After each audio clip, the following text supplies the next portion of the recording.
Okay, hello everyone. Welcome to our channel Code with Sunny, and in this video I will be talking about one of the hard problems of the lead code, and the index number is 164 and the problem name is maximum gap. As the problem name suggests, we need to find the gap between the elements. And what type of elements? We will be given an integer array, you can see nums, and we have to return the maximum difference between the two successive elements in the sorted form. That is, initially we does not have a sorted array, and we need to find what is the maximum absolute value of the differences between two successive elements when we sort the array. And if the array contains less than two elements, we need to return 0, remember that. And okay, so first thing that you can do is sort the array and then find the maximum difference between the adjacent elements. That is not a good way to solve this problem, because this problem demands us to write an algorithm that runs in linear time and uses a linear extra space. That is, the time and space complexity for our code should be O of n. So how I'm going to do that? Okay, so for now let's talk over the constraints. That is, the length of the given array is going to be at most 10 power 4, and nums of I, that is every element of the array, must be varying between 0 to 10 power 9, both inclusive. Okay, so what we are going to do in this problem is note that we need to maintain a time and space complexity to be O of n. So we should have to solve this problem in a very different way. And what is that different way? We need to bring the concept of bucket sort technique. Then what is the bucket sort technique and how we are going to do that, and what are the principles associated with that bucket sort technique, like pigeonhole principles. We all are going to discuss about that in the upcoming now. Okay, so for now let's move further to understand this problem with the help of examples, and how we are going to implement the bucket sort, and what are the reason behind to take certain uh, certain conditions like range and all that. We will discuss it about. So for now let's move further to understand this problem with the help of examples. Okay, so this is the array that I have taken. Note that we can sort this array and find out the difference between the adjacent elements absolute value and find the maximum among that. But here I am going to use the bucket sort technique. And what is that bucket sort technique? Let's first understand that. I'm going to write the approach. The very first approach is find the minimum and maximum element. Let's say mn and mx, minimum and maximum element. Then find out the gap. That the bucket sort technique focuses on the fact that we need to find out the if the array size is n, then we need to make n minus 1 buckets. Okay, so we need to find the n minus 1 buckets. Then what would be the size of that bucket? We need to focus over that. So now let us say that okay, so I'm just writing down, we need to find out n minus 1 buckets.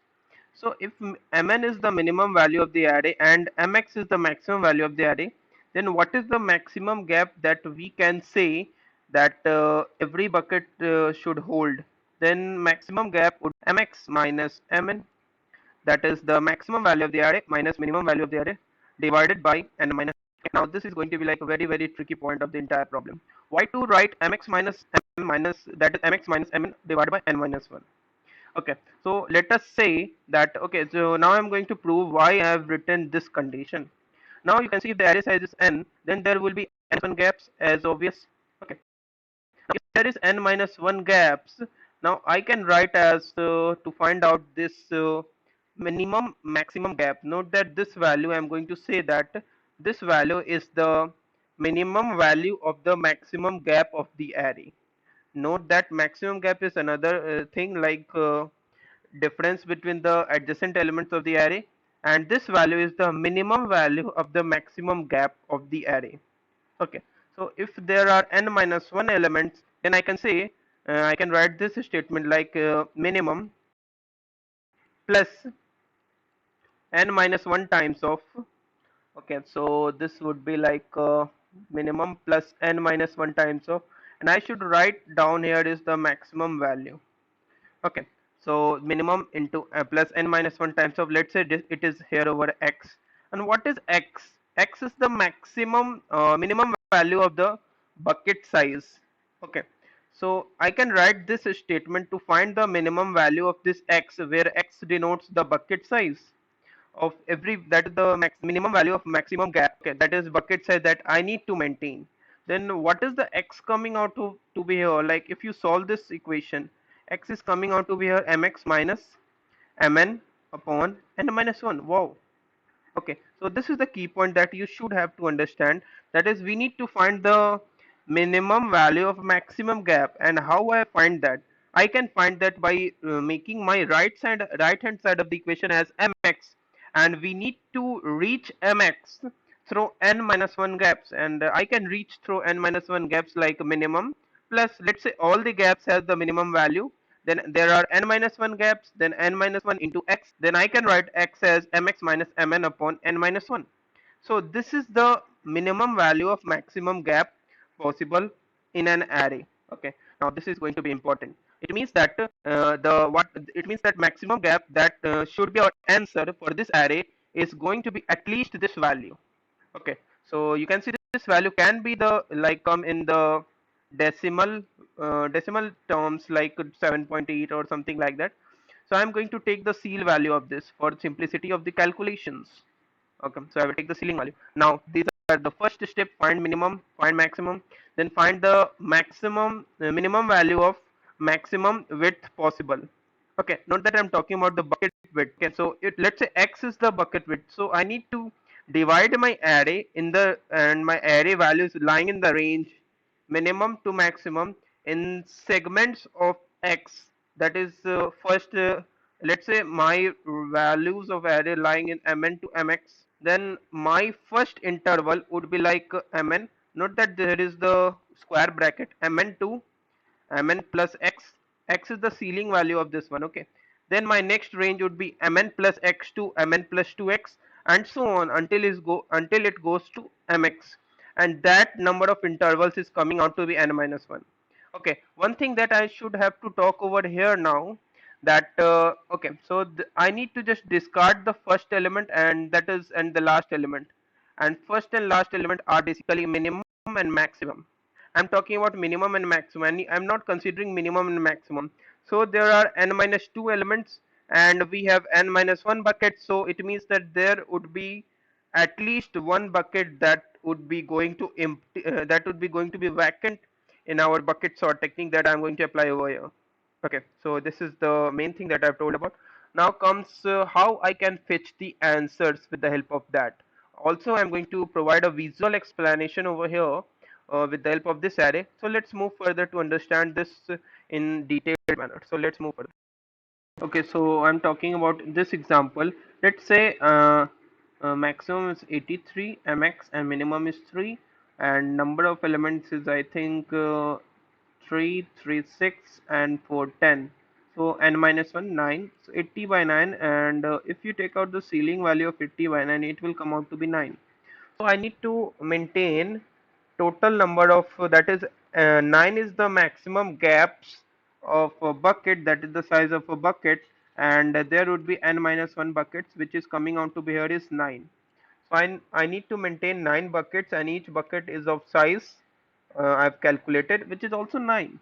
So I need to start from the minimum value. So 3 is the minimum value, and it goes up to 3 to 13, and then it goes up to next from 13 to 23 and so on. It means that for all the elements which are going to lie in this range is going to be kept in this bucket, and for all the elements that are going to be lie in this range is going to be kept in this bucket. Now how this is going to help us to figure out the answer in the best possible way? So let us understand that. Now you can see that if I will find out the minimum value in this range, that is for all the elements that are going to lie in this range, if I will find out the minimum value in this range only, let's say x1 is the minimum value, and let's say y1 is the maximum value lying in this range for all the elements that are going to be here, and similarly the x2, and similarly for the y2. Note that there are n minus 1 buckets, and at least one bucket is going to be empty, because let's say there are at most all the n minus 2 elements are going to be filled in the buckets. I'm talking about n minus 2 because I'm not going to consider the minimum value as well as the maximum value. Okay, so there will be n minus 2 elements, so all the elements are going to be kept in the bucket. Let's say 111, all the bucket has the frequency exactly equal to 1, then there will be at least one bucket that will remain empty. I does not need to consider that basically.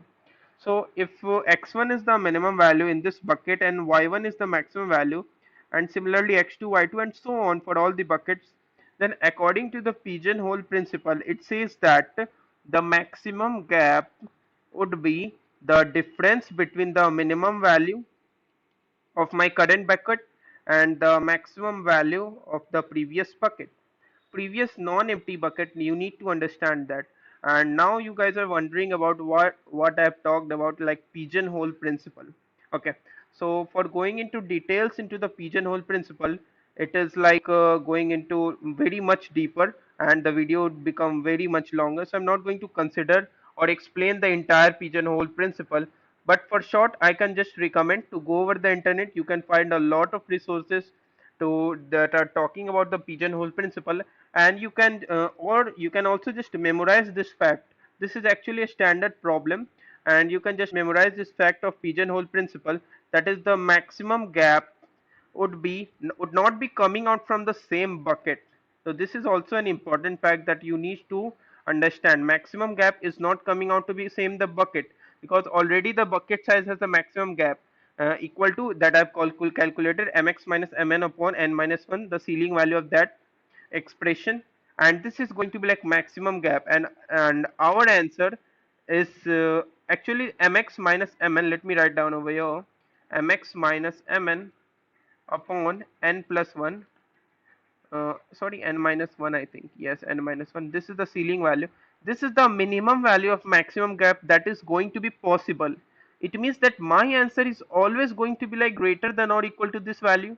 Okay, yes, I have already justified like pigeonhole principle. Okay, so I can just say that this value is the minimum value of the maximum gap possible.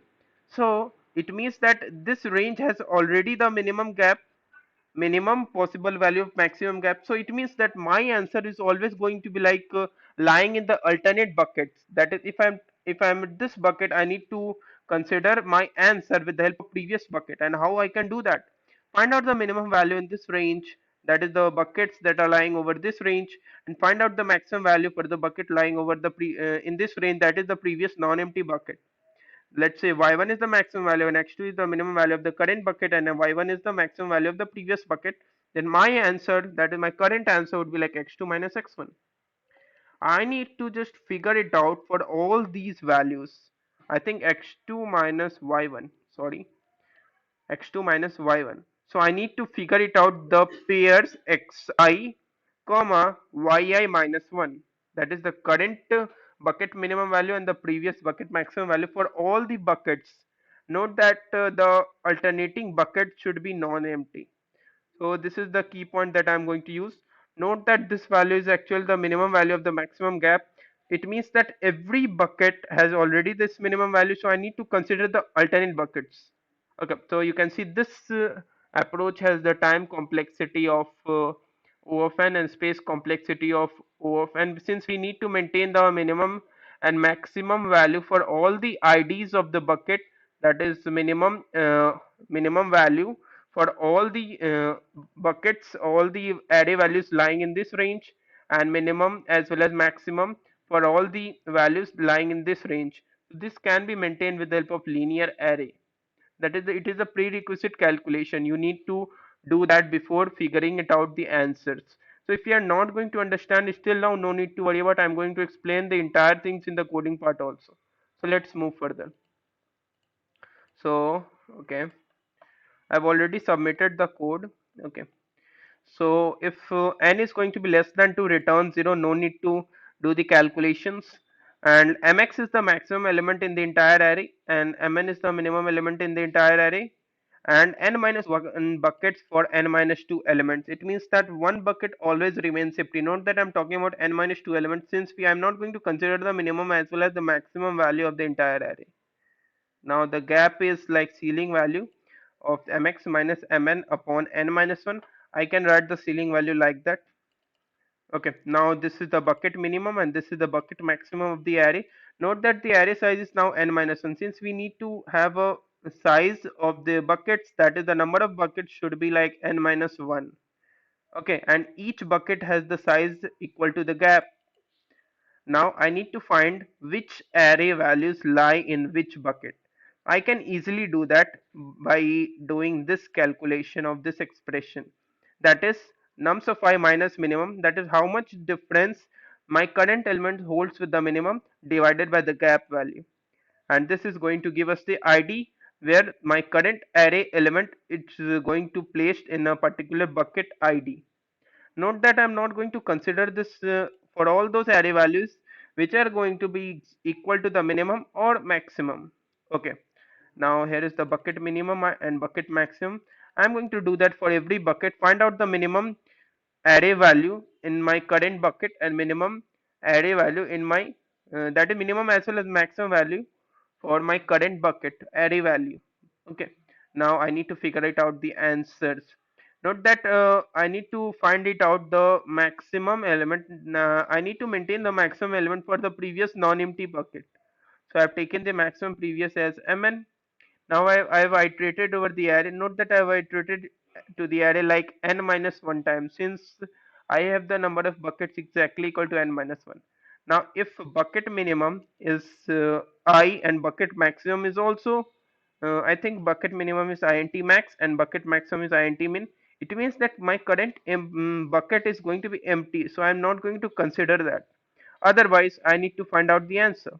And what is my answer? My current minimum value in my current bucket minus the previous maximum array value of the previous non-empty bucket. So it is going to be like max previous. I need to change the max previous every time. So max previous becomes bucket of max of I. Okay. Now note that the you can also use like bucket minimum of I and bucket maximum of I minus 1. You cannot do that. And if you are going to do that, it means that you can have like you can get the wrong answer. And the reason behind this is there might be some non-empty bucket, that is sorry, there might be some empty bucket like empty bucket at I minus 1 position, and you since you are not going to consider that, you need to consider the previous non-empty bucket. That's why I need to maintain the max previous variable. Okay. And finally I need to take for this one also, that is the maximum value maximum minus the max previous that I've already maintained. Finally return the answer. So this will give us you the all test cases passed. So if you have any doubts, do let me know in the comment section of the video, and I will ask the viewers to like this video, share this video, and to subscribe to our YouTube channel for latest updates. Thank you for watching this video.